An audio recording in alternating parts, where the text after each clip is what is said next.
Ashurbanipal was born in ancient Assyria around 685 BCE into a royal family feared across the ancient world. Assyria was not an empire of peace, but of war power and domination. Its kings ruled through fear, and strength and mercy was considered weakness. From the moment Ashurbanipal was born, expectations surrounded him, yet even as a child he showed signs that he would not be like other Assyrian princes. While most royal children were trained almost entirely for battle, Ashurbanipal showed a deep curiosity about knowledge and learning. He watched scribes carve symbols into clay tablets. He listened to priests recite ancient hymns. He observed scholars discussing God's kings and forgotten civilizations. Instead of only learning how to fight, he wanted to understand how the world worked.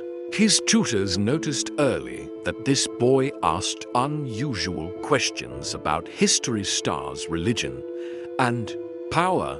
He wanted to know why empires rose and fell, and how gods influenced human destiny.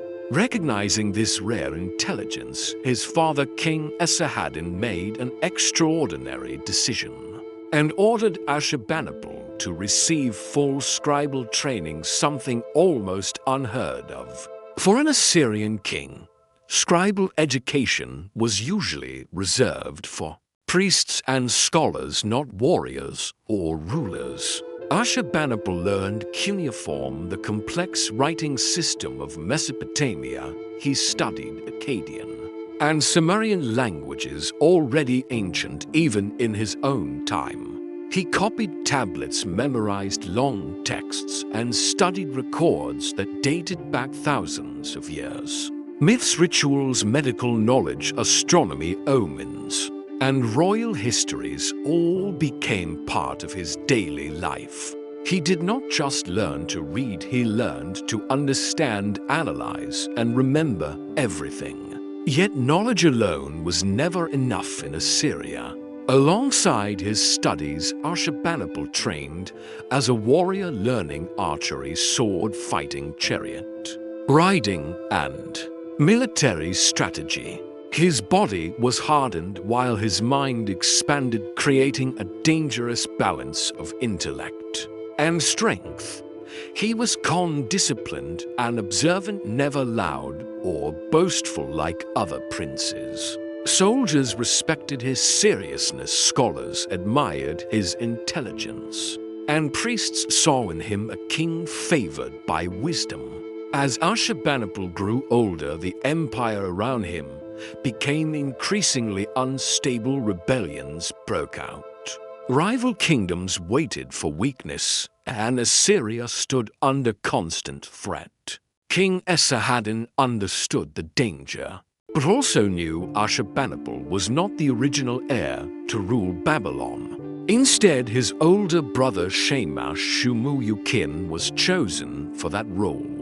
While Ashurbanipal was selected to rule Assyria itself, a division that planted the seeds of future conflict. Ashurbanipal studied history closely and understood that internal division had destroyed many empires before.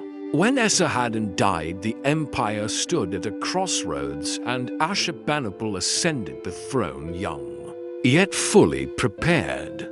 Unlike kings before him, he relied not only on brute force, but on knowledge, planning, and understanding. From the beginning of his reign, rebellions tested his authority, enemies challenged his power, and provinces attempted to break free. Ashurbanipal responded without hesitation, leading military campaigns, crushing resistance, and enforcing Assyrian dominance with ruthless efficiency. To the outside world, he appeared like every Assyrian king before him, merciless, unstoppable, and feared. Palace walls were decorated with scenes of battle, punishment, and victory designed to send a clear message to enemies. Yet behind those walls, Ashurbanipal lived a second life. While wars raged across the empire, he spent his nights studying ancient tablets by lamplight, reading the wisdom of civilizations long gone. He believed history was a weapon and knowledge was the key to controlling the future. He saw himself not only as a conqueror of lands, but as a guardian of civilization's memory. This balance between war and wisdom defined his identity.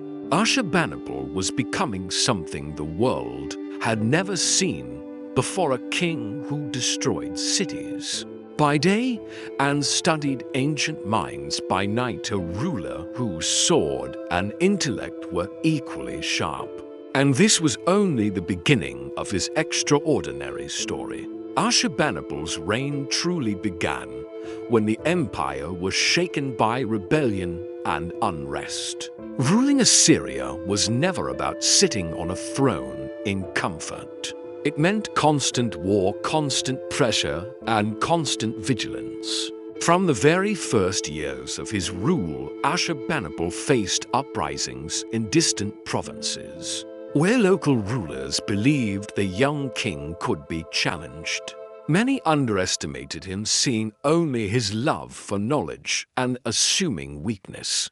But they were wrong. Ashurbanipal responded with speed and precision, assembling armies and marching across vast lands. With absolute authority, he personally directed military strategies, studied terrain, planned supply routes, and predicted enemy movements with remarkable accuracy. His knowledge of history helped him avoid mistakes made by past kings. When cities resisted, they were punished. Harshly, walls were torn down, leaders were executed, and populations were deported. These actions were not random cruelty. They were deliberate acts meant to send fear across the empire. Assyria survived on reputation, and Ashurbanipal understood that fear was a powerful weapon. Reliefs carved into palace walls showed enemies begging, soldiers advancing, and the king standing calm and dominant. These images were propaganda, designed to remind everyone of Assyria's strength. Yet even as blood was spilled on battlefields, Ashurbanipal's mind remained focused on something greater than conquest. He believed that war secured the present, but knowledge secured the future. During military campaigns, he ordered scribes to accompany armies not just to record victories, but to search for ancient texts. Whenever a city was captured, temples, libraries, and archives were carefully searched, and clay tablets were collected and sent to Nineveh. Ashurbanipal issued commands that no valuable text should be destroyed. Instead, they were to be preserved, copied, and studied. He was building something unseen, a collection of human memory gathered through both conquest and curiosity. Back in Nineveh, Ashurbanipal transformed the royal palace into a center of learning.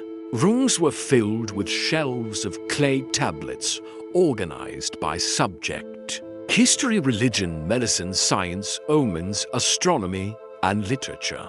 Scribes worked day and night copying texts, repairing damaged tablets, and translating ancient languages. Unlike other kings, Ashurbanipal did not rely only on priests to interpret knowledge. He read the tablets himself. He studied complex texts that even scholars struggled to understand. He corrected scribes, wrote notes, and compared different versions of the same stories. He believed truth could only be found by studying many sources, not just one. Among the texts he collected were myths from Sumer, medical records from Babylon, rituals from Akkad, and astronomical observations recorded centuries earlier. One of the greatest treasures preserved was the Epic of Gilgamesh, a story about kingship, friendship, mortality, and the search for eternal life. Ashurbanipal saw himself reflected in these stories, a powerful ruler facing the limits of human existence. While his empire expanded, his inner world deepened. However, the greatest threat to Ashurbanipal did not come from foreign enemies, but from within his own family. His brother Shamash Shumuukin ruling Babylon grew resentful of Assyrian control and Ashurbanipal's authority. Babylon was ancient, proud, and deeply religious. Its people disliked Assyrian dominance. Over time, tension turned into rebellion, and Shamash Shumuukin declared war against his own brother. This conflict tore the empire apart emotionally and politically. Ashurbanipal was forced to face the hardest decision of his life to destroy. Babylon meant destroying part of his own bloodline, but allowing rebellion meant weakening the empire. History taught him that hesitation destroyed kings. Ashurbanipal chose power over family. He led a brutal campaign against Babylon, cutting off supplies surrounding the city and starving it into submission. The siege lasted years. Suffering was immense, and eventually Babylon fell. Shamash Shumuukin died, and the city was devastated. Ashurbanipal emerged victorious, but deeply changed. The victory secured Assyrian dominance, but it left scars that could not be healed. After Babylon's fall, Ashurbanipal stood at the height of his power. No enemy remained strong enough to challenge him. Assyria controlled vast territories stretching across the ancient Near East. Yet with peace came reflection. Ashurbanipal spent more time in his library surrounded by clay tablets rather than soldiers. He understood that empires built only on fear eventually collapse, but ideas survived time, fire, and destruction. He began to see himself not only as a king, but as a guardian of civilization's knowledge. He ordered texts to be copied again and again to prevent loss. He organized scholars and standardized records, ensuring future generations could understand the past. Unknowingly, Ashurbanipal was preserving the foundations of history, science, and literature for the modern world. Yet even as he protected knowledge, the empire itself began to weaken. Constant wars drained resources, enemies waited patiently, and internal divisions grew. Ashurbanipal could not stop time, nor could he escape the fate written in history books. He himself studied. He had conquered lands, preserved wisdom, and ruled with unmatched power. But the question remained: what would survive him, his empire or his ideas? And as Ashurbanipal aged, his body weakened, but his mind remained sharp, filled with the voices of ancient kings, gods, and scholars written forever on clay. The scholar king who loved war was nearing the end of his journey, but his greatest legacy was still unfolding. As Ashurbanipal entered the later years of his reign, the weight of endless war began to show across the Assyrian Empire. Decades of campaigns had expanded borders, but had also exhausted resources, soldiers, and loyalty. Enemies no longer rushed into open battle. Instead, they waited, watching carefully for signs of weakness. Ashurbanipal understood this pattern well because he had read it many times. In the histories of fallen empires, he knew that decline rarely came from one great defeat, but from slow erosion inside the state. Despite this awareness, he could not stop the machinery of Assyrian rule, which demanded constant dominance and fear. Provinces required control, generals demanded orders, priests demanded rituals, and the people demanded stability, even as King Ashurbanipal was trapped by the system. He ruled. During this period, he withdrew more often into the palace, spending long hours inside the great library of Nineveh, surrounded by shelves of clay tablets. Stacked carefully by subject and origin, this library was no simple collection. It was a map of human thought stretching back thousands of years. Ashurbanipal ordered scholars to classify texts, precisely marking tablets with titles, authors, and origins, something never done before on such a scale. He believed that knowledge without order was chaos, just like an empire without control. Scribes copied tablets, relentlessly drying them in the sun and storing them carefully. Ashurbanipal personally reviewed difficult texts, correcting errors and comparing versions. He took pride in being able to read signs that even senior scholars struggled with. He once declared that he understood the wisdom of the gods and the secrets of writing. From before the flood, a statement that revealed both confidence and deep respect for ancient knowledge. Yet outside the palace walls, cracks were forming, distant. Regions began to resist quietly. Taxes were delayed, governors acted independently, and military loyalty weakened as generations of soldiers grew tired of endless campaigns. Ashurbanipal responded the only way Assyria knew, through force, fear, and punishment. But these actions no longer inspired the same terror they once had. Enemies learned to adapt, and rebellion became more frequent after the destruction of Babylon. The spiritual balance of the region was deeply disturbed. Many believed the gods were angered, and priests across Mesopotamia whispered that Assyria had gone too far. Ashurbanipal heard these whispers and read ancient omens, searching for signs of divine approval or warning. Unlike other kings, he did not ignore these signs. He studied them carefully, comparing them with records from centuries earlier. But knowledge could not change fate, it could only explain it. As Ashurbanipal aged, his health declined, his energy faded, and leadership slowly shifted to officials and generals who lacked his vision and discipline. Internal power struggles began quietly behind palace walls. Nobles competed, priests argued, and unity weakened. The empire that Ashurbanipal had held together through intellect and force began slipping from his grasp. Yet through all this, he continued his work as a scholar king, expanding the library, ordering more texts, preserving even the knowledge of enemy cultures. He understood that destroying ideas was the greatest crime, because ideas outlived empires.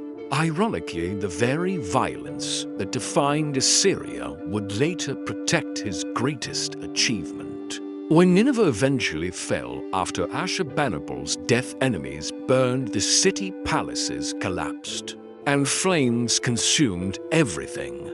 But the clay tablets of his library were baked by fire, turning fragile clay into hardened stone.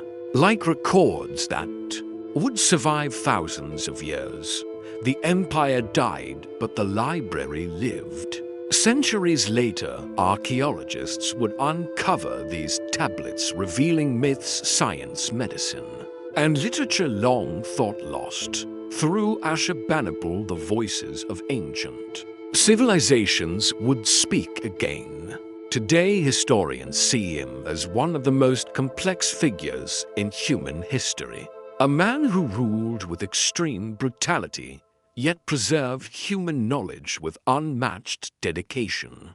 He was feared in his time, misunderstood in later ages, and finally respected by the modern world. Ashurbanipal proved that intelligence and violence can exist within the same mind. That a king could be both destroyer and preserver. His empire vanished, his cities turned to dust, but his library changed history forever. The scholar king who loved war did not achieve immortality through conquest, but through memory written in clay, waiting silently beneath the ruins of Nineveh, for the world to rediscover it. After Ashurbanipal's death, the Assyrian Empire entered its final and most dangerous phase. Without his sharp intellect and firm control, the structure he had held together through fear and strategy began to collapse rapidly.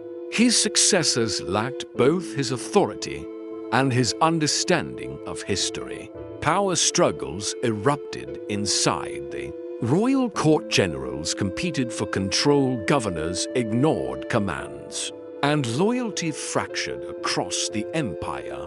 Enemies who had waited patiently now sensed opportunity and rose together. The Medes, the Babylonians, and other rival powers formed alliances against Assyria. Something unthinkable during Ashurbanipal's reign. Cities that once trembled at the Assyrian name now resisted openly. The empire, stretched to wide and weakened by decades of war, could no longer respond with the same force. Nineveh, once the heart of power and knowledge, became a target. When the allied armies finally attacked the city, they showed no mercy. Walls were breached, palaces burned, and the great capital was destroyed in fire and blood. Assyria, the empire that had dominated the ancient world for centuries, vanished almost overnight. Yet within this destruction, something extraordinary happened. The library Ashurbanipal had built survived not because it was protected, but because it was buried.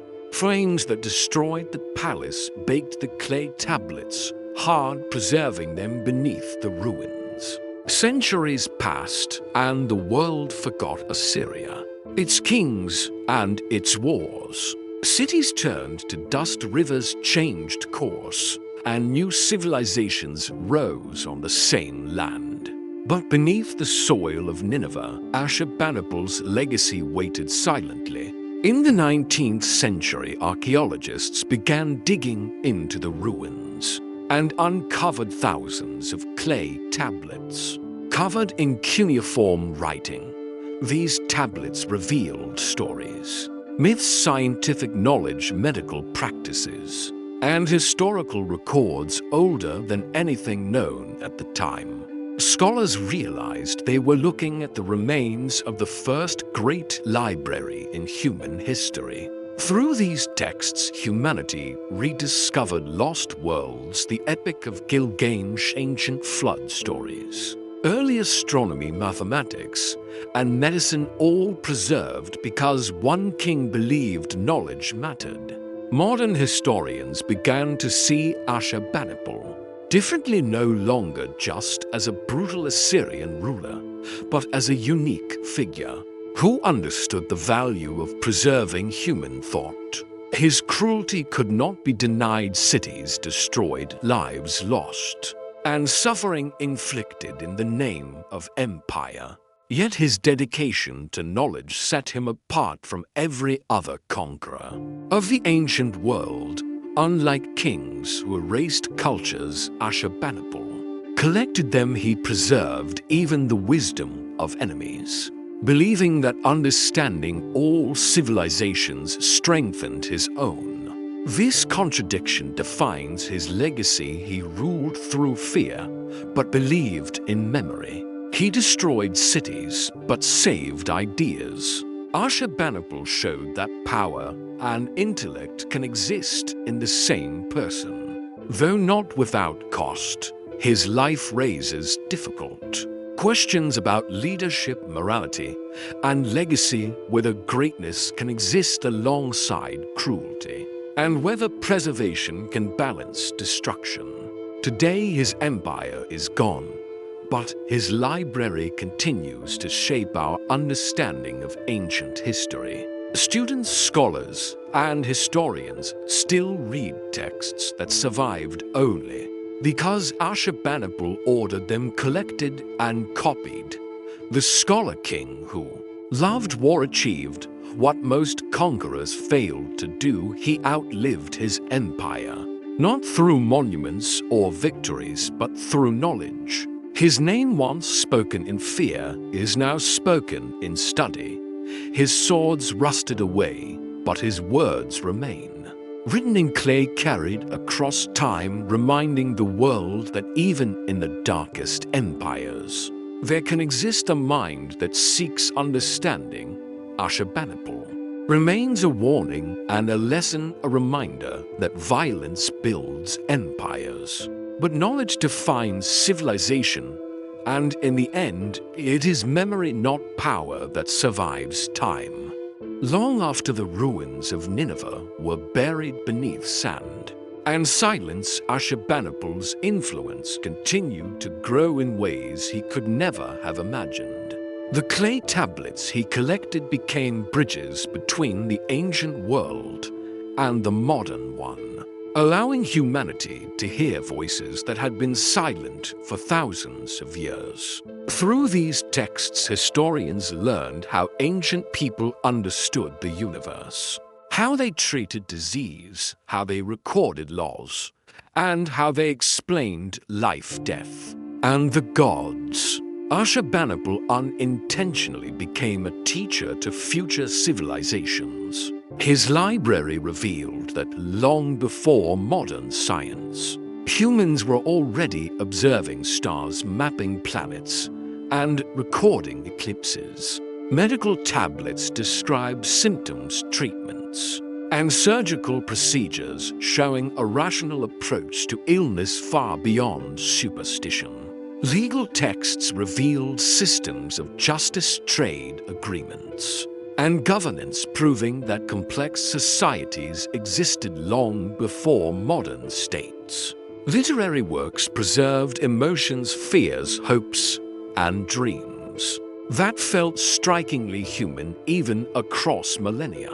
The Epic of Gilgamesh spoke of friendship loss and the search for meaning, reminding readers that ancient kings struggled with the same questions people face today. All of this survived because one king believed knowledge deserved protection, even in times of violence. Modern scholars often debate Ashurbanipal's character, whether he was a visionary, trapped in a brutal system, or a tyrant who happened to love books. The truth lies somewhere in between. Ashurbanipal was a product of Assyria, an empire built on domination, fear, and constant war. From childhood, he was taught that mercy invited rebellion, and hesitation meant collapse. Yet within this harsh worldview, he carved out space for learning, curiosity, and preservation. He did not reject violence, he mastered it, but he also refused ignorance. This combination made him unique and dangerous. Unlike other conquerors who erased cultures, Ashurbanipal absorbed them, believing that understanding enemies made him stronger. His methods were cruel, but his curiosity was genuine. He read not for appearance, but for understanding, and he trusted written knowledge as much as military strength.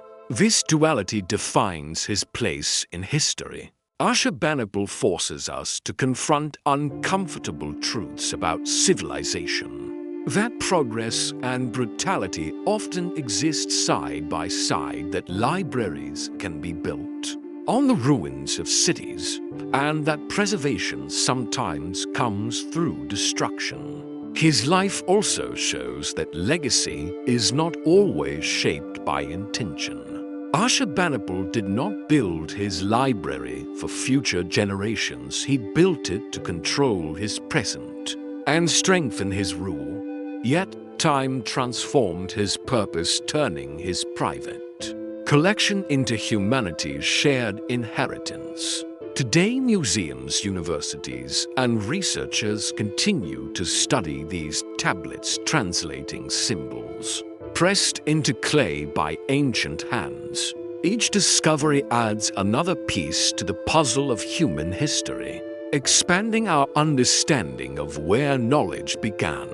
Ashurbanipal's story reminds us that history is not simple heroes and villains, but complex individuals shaped by their worlds. He was feared by his enemies, respected by his scholars, and ultimately remembered by history, not just for the wars he fought, but for the wisdom he preserved.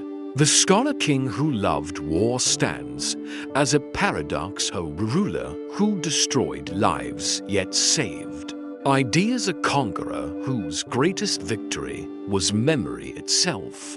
And as long as his tablets are read, Ashurbanipal's voice will continue to speak across time, whispering lessons about power, knowledge, and the fragile line between destruction and preservation. As scholars today continue to study Ashurbanipal, they often realize that his greatest achievement was not simply the size of his library, but the intention behind it. He wanted to gather all human knowledge under one roof, not just Assyrian wisdom, but the thoughts, beliefs, sciences, and stories of every culture his empire touched. This idea was revolutionary for its time, because most conquerors destroyed the identity of defeated peoples. Ashurbanipal preserved it. He ordered that texts be taken from temples, palaces, and private collections across Mesopotamia. Scribes were instructed to copy originals word for word and even include notes explaining where the text came from and what it was used for. This systematic approach turned his library into something far beyond a royal archive. It became a structured record of civilization itself. Ashurbanipal believed that understanding the past gave power over the future, and that ignorance was more dangerous than any enemy army. This belief shaped how he ruled and how he prepared for uncertainty. Even omens and prophecies were carefully recorded and compared with earlier events.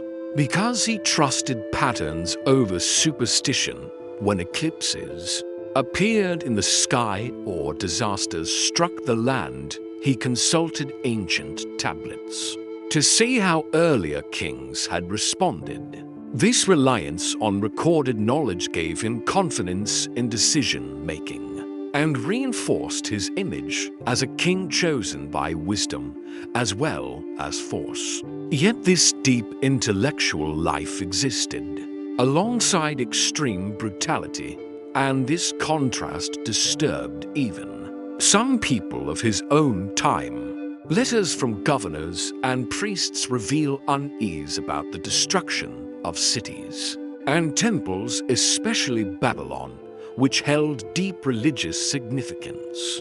Ashurbanipal justified his actions by claiming divine approval and historical precedent, pointing to ancient texts that described punishment for rebellion.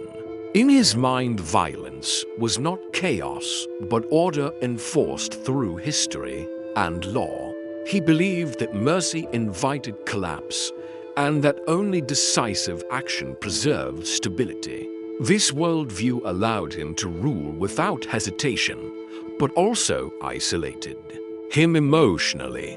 As years passed, Ashurbanipal became increasingly distant from ordinary life, preferring the company of texts to people. His letters reveal moments of anxiety, fear of betrayal, and concern over omens, suggesting that knowledge did not free him from doubt. but deepened his awareness of uncertainty. He knew too much about how empires ended, and this knowledge weighed heavily on him. Despite controlling the largest empire of his time, he could not escape the truth that all empires fall. Perhaps this is why he focused so intensely on preservation. Because if power could not last, memory might. In this sense, Ashurbanipal was preparing for a future without Assyria. Even if he never openly admitted it, the library became a kind of insurance against oblivion, a way to ensure that something meaningful survived after the walls fell and armies vanished. This mindset makes Ashurbanipal feel surprisingly modern, because he understood that information outlives institutions and that ideas travel further than armies. Long after his death, when Nineveh burned and Assyria collapsed, the tablets he collected remained hidden beneath rubble, waiting for rediscovery. Centuries later, when archaeologists uncovered them, the world gained access to thousands of years of human thought compressed into clay symbols. Without Ashurbanipal, entire chapters of history would be missing from our understanding of humanity. Early science, literature, law, and religion would exist only as fragments or myths. This realization has forced historians to reevaluate him, not to excuse his cruelty, but to acknowledge his contribution to civilization. Ashurbanipal's life challenges simple moral judgments because he represents both the worst and the best of imperial power. He shows how violence and preservation can coexist, how destruction can accidentally protect knowledge, and how even ruthless rulers can value learning deeply. His story reminds us that history is shaped by contradictions and that progress often emerges from unexpected sources. The scholar king who loved war did not create a peaceful world, but he ensured that the story of the ancient world was not lost forever. And through this legacy, Ashurbanipal continues to influence how humanity understands its own beginnings. Ashurbanipal stands as one of the most complex figures the ancient world ever produced. A king forged in violence, yet driven by curiosity, a ruler who mastered destruction, but believed deeply in preservation. His empire was built on fear. His armies marched without mercy, and his enemies remembered him as ruthless and unforgiving. Yet beneath this terrifying image lived a mind obsessed with understanding the world. While cities burned, he collected stories. While enemies fell, he saved their words. And while power consumed nations, he quietly protected memory. Ashurbanipal understood something few rulers ever realized, that empires are temporary, but knowledge can be eternal. His library was not just a collection of tablets, it was a statement that human thought mattered, that history deserved to be remembered, and that wisdom should not disappear with defeat. Long after Assyria collapsed and Nineveh turned to ruins, his greatest creation survived. Not because it was meant to, but because fate preserved it through fire and burial. Today, when historians read the Epic of Gilgamesh, study ancient medicine, or trace the origins of science, they are unknowingly following the path Ashurbanipal created. His life forces us to confront uncomfortable truths. That civilization is often built alongside cruelty, that progress can emerge from violent systems, and that legacy is not always shaped by intention. Ashurbanipal did not seek to be remembered as a hero or a savior of knowledge, yet that is what time turned him into. His swords vanished, his palaces crumbled, and his empire disappeared.